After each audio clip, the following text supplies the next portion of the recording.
Good morning, everyone. Today we will be going to start the new lecture series on the topic system analysis and design.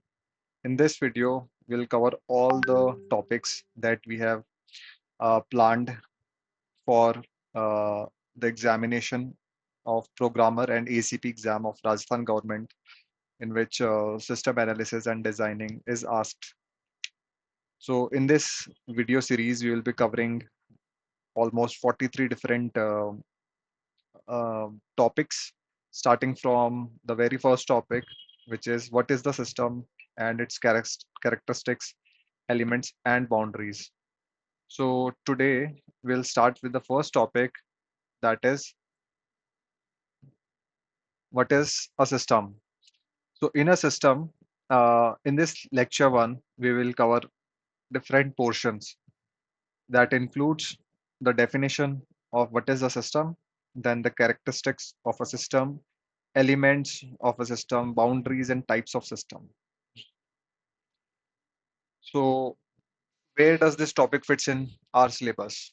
So in this topic, uh, the paper has a syllabus line that says system analysis and design. In this, we have a unit called system concepts. So today we will be going through and learning the basic information about what is a system. So from here, the foundation of the whole curriculum will start.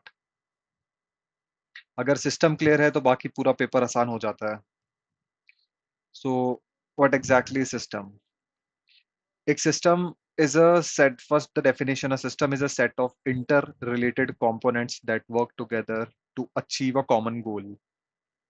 And if I have to break down the system into three component, that would be interrelated, work together, a common goal. So these are the three keywords that defines what a system is. So the first is interrelated. So interrelated means when you're there is a different set of components working together in a system, these components are connected, not independent pieces, but they are connected to one each another. That makes the whole system. Then the work together. The very most essential thing for a system is to one part's output becomes another part's input. So let's say from point A to point B, point B's input is the output of point A. So that is how the different components work together, one after the other, to make the system work as expected. Then the last one is common goal. All the objective of the combined system is the objective is same, singular uh, goal. Moving on. Now the system are everywhere.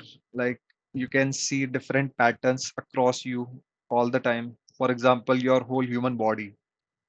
In your body, there are different organs like heart, lungs, brains, and blood. So these are the main components that you have. And the ultimate common goal of the human body is to stay alive and healthy. So the different components are working together to achieve the common goal. Similarly, if you see a car has an engine, wheel, brakes, and fuels.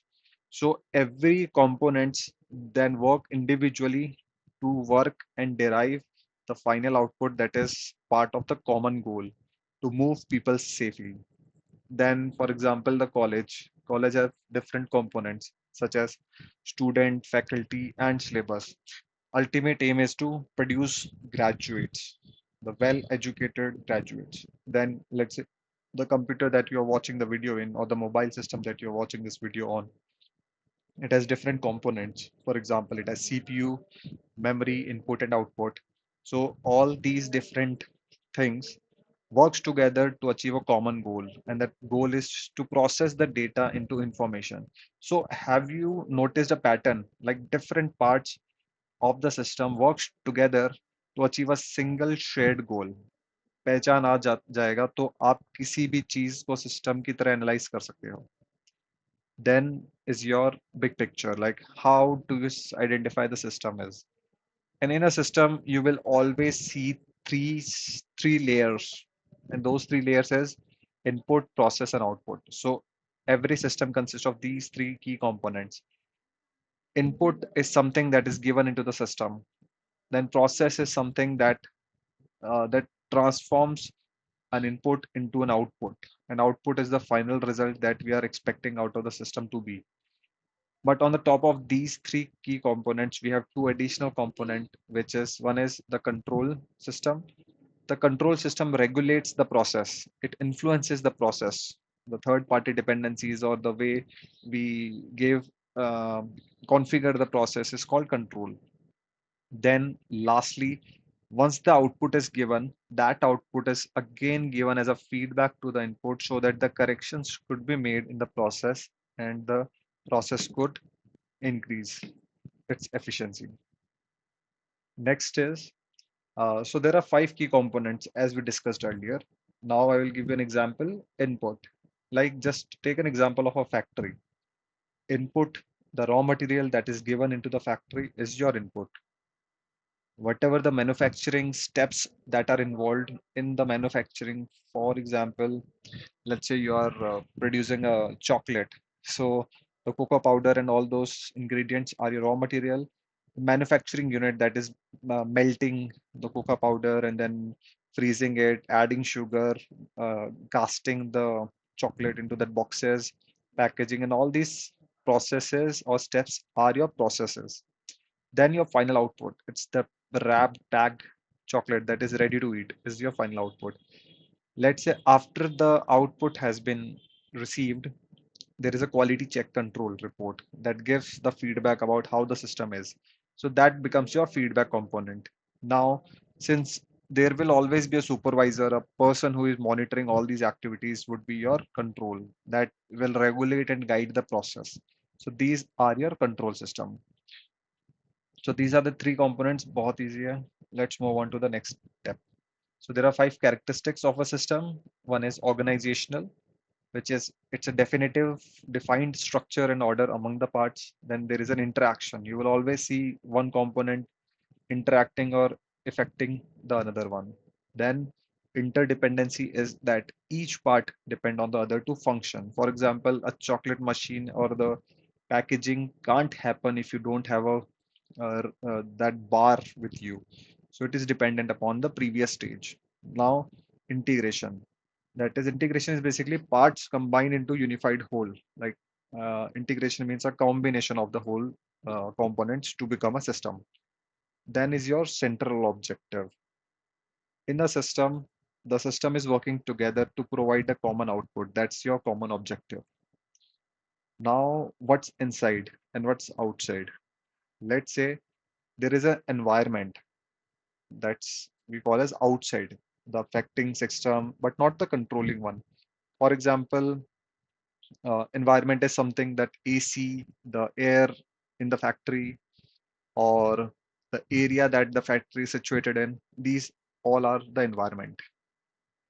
And system is something that is inside the boundaries, and whatever is outside the boundaries is your environment. Now, boundary is something, is a line that separates a system from the environment. That's the boundary. Then comes your interface. The crossing point where input and output passes is your interfaces. For example, in a college, you have staff and departments are inside there in the college. But let's say market, government rules, parents are the environment which are not part of the system, but they are key influencers of the system. Now, there are different kind of systems. There are types of system that we'll study now. One of the type is open and closed system. So open system is something where interaction with the environment happens openly. There is no boundaries to it. Whereas in the closed system, the system is isolated from the environment. Like there is no external entities can come directly to the system. That's the closed system. In the open system, the exchange of the input and outputs are happening freely. However, in the closed system, the limit and exchange without outside. So there is no exchange. Then is your open system, you have adapt to change, like it keeps on adapting to the change because the changes are coming continuously. However, in the closed system, do not adapt to the change because it's isolated from the system. Then Mostly the real systems in the real life are the open systems. For example, a business, a human body, operating system, let's say a machine or refrigerator. Most of the systems are of the category open systems. Whereas, let's say there is a nuclear facility or a chemical reaction uh, batch that is getting produced in the nuclear reactor factory. So that is a closed system where no exchange is happening. It's a very restricted, isolated place where uh, a limited inputs can go and certain output will achieve. So remember, the key difference is even an open system has a boundary. Open system doesn't needs not have to have boundaries. Then the type that we saw, open and closed system, there are also different types of system categories that we can study. One of them is physical and abstract, which means physical means tangible, which means you can see, you can touch, you can observe. These are the physical systems. For example, hardware. Now there is the abstract system, which is conceptual, which you can't see. It's like a software in your case. Then there are different type, which is deterministic and probabilistic. So here the key difference is deterministic is very much predictable, like you know what will happen, and probabilistic is like the output is uncertain, like you can guess it, but you don't know the exact output that it will come. Like for example, a program. Let's say if you have programmed a Fibonacci series code, then you definitely know what the Fibonacci series will output. Whereas a weather system, you don't know exactly when the things will rain, even if your system is predicting something, but the certainty is very low. Then the fourth category is natural and man-made systems. So natural system is something that exists in the nature, whereas automatically, whereas the man-made are the systems that are created by men or human. For example, ATM machine is created by humans, whereas a solar system or a nature, river, mountains, everything is created by nature, and that system is called natural system. And the last type of system is adaptive and non-adaptive. So adaptive is something that responds to the change. For example, a human body, whenever we get a virus, we feel cold, and as soon as we get cold, our body starts reacting with producing of antibodies, and after a couple of days, our body recovers. So that's a responsive system. We call it as adaptive. Whereas non-adaptive is it doesn't adapt to the system. For example, the wall clock that you see, if it stops, it stops. It doesn't improves itself. We have to go manually check what's the issue with that clock. Maybe the battery is low or something. We have to fix it and then it will work it accordingly. So that system is non-adaptive. Always pair each type with a real example. Okay. Then the next is system, subsystem, and super system. So system, you are very much clear what system is. It's a Uh, for example, college is a system where you have different components, student, faculty, and infrastructure.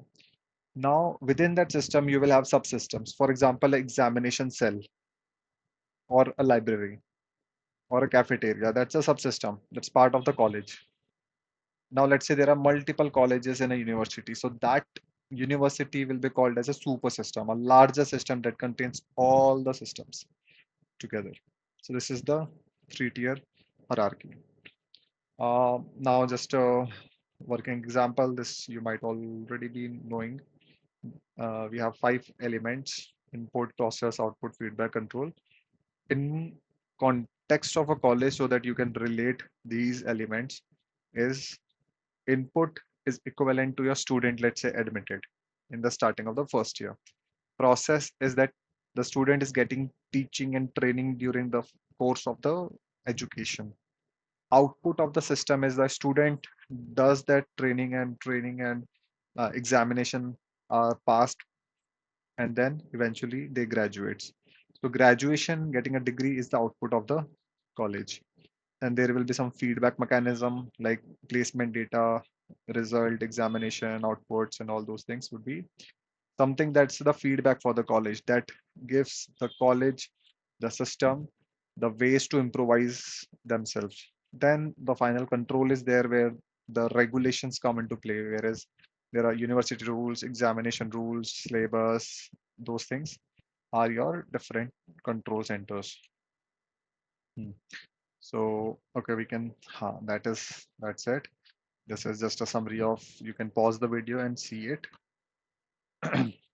Now, just last question before we close this video. You have to identify the input, process, output, feedback, and control for an ATM cash withdrawal machine. So you can drop your answers in the comment. I'll pin the best one out of it. Thank you so much for this video.